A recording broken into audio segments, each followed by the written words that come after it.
Hi folks, this is video number 133 and the title is A Day Trip to Luxembourg. About a bus trip I took with a couple of friends when I was stationed in Germany. Our barracks in Miesau, Germany were old German Army barracks from World War II. Out front we had a nice little rectangle lawn with the picket fence around it, and we were right at the corner just outside of town, so we had a crosswalk on both sides. And to the left of the building was a military police barracks, and another building there that was the town guest house or hotel. Spent a number of nights in there with some friends.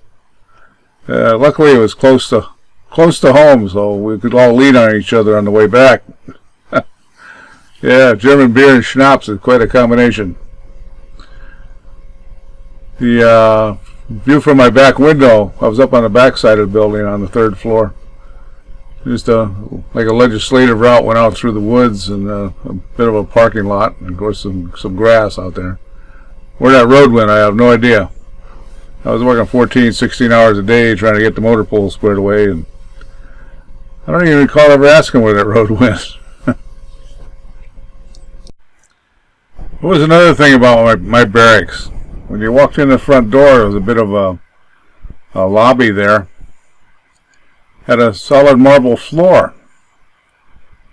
And of course marble comes in slightly different colors, I guess, with the, like the cracking kind of looks to it, scattered through it. Some are black, some are brown, some are copper. Well, this particular marble was lavender. Really beautiful stone. Only thing is, in the middle of that squared off lobby, there was a marble circle, and inside that circle was a big swastika. That's what greeted you when you walked in the front door. A big lavender marble swastika. If you've read or listened to the story titled Last On, First On, that's about me being the last one on the manifest for my plane going to Vietnam, and Dane was first on the list on his plane, and he went to Germany, a booger.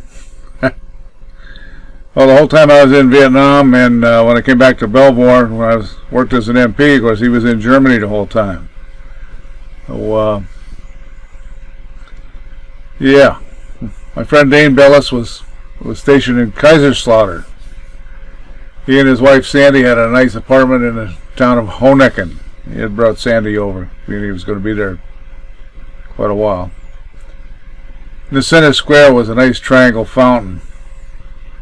A nice little town. I took the shuttle bus on Friday evening, and Dane would pick me up.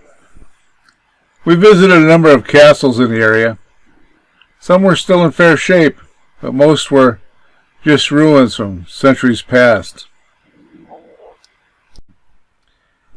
Occasionally there were day trips and even 3-day trips offered to the military. The trip here was a day trip by bus. The cost, except for food, was $1.50. Who could pass that up? About a month after this trip, a 3-day trip to Switzerland was available for about $12, if I remember correctly. That included a hotel. You just needed to buy food. I came up on the duty roster for guard duty. No one would switch, so I missed out on that one. Dean and Sandy had a great time and bought lots of things to send home.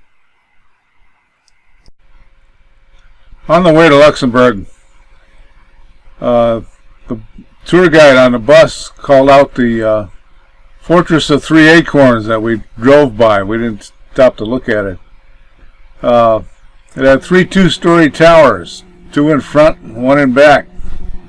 Each has a white marble acorn atop each of the towers. I took a quick shot out the bus window on the way by.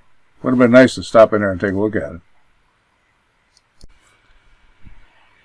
The buildings in Germany and Luxembourg basically used box-shaped buildings, no overhangs or anything. They had a variety of different roof designs, mostly gable, but then they had some strange ones that went up at angles and then had a big courtyard on the roof.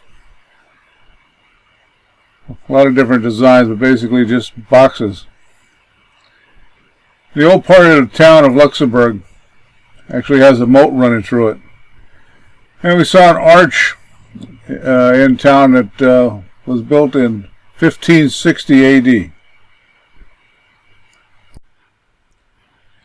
I don't recall seeing any wooden structures. Everything was made of stone. The government buildings had a castle-type architecture with pillars, etc. There were beautiful multi-level terraced gardens and parks around many of the buildings. A good portion of the original city is also on the mountainside.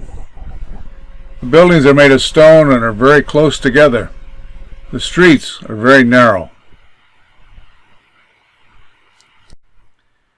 There are ruins left by the many times Luxembourg was overrun by invading armies, some dating back over 1,000 years. The people devised a plan and carved out an entire city in stone underground where they fled each invasion. There are war memorials in every town. We did not have time to visit General George Patton's grave. He is buried in the cemetery on the outskirts of the city. There are underground streets wide enough for donkey carts to bypass. Off each side of the street are door openings and small rooms where people lived or actually had small shops. Openings were cut in the mountainside for gun placements. They were practically invisible from the outside. There is a 150-foot well cut out of solid rock. That supplied all the water for the underground inhabitants. We were on a self-guided tour and got lost. We went down a long stairway, only to find a huge hand-hewn door with a monster lock on it. The lock was about 1 foot long and wide. The key for it must have weighed 5 pounds. It was all hammered and riveted. It would have been created by a blacksmith. Others followed us. They were lost too. We counted the steps back up to the street. There were 101 steps cut from solid rock. This was the only time I left post, except in the Trucks of Germany story. We were working at a nuclear weapons depot. The only time I wore my helmet was for our monthly riot training. The rest of the time, I was at the motor pool. As always, folks, I wish everyone all the best.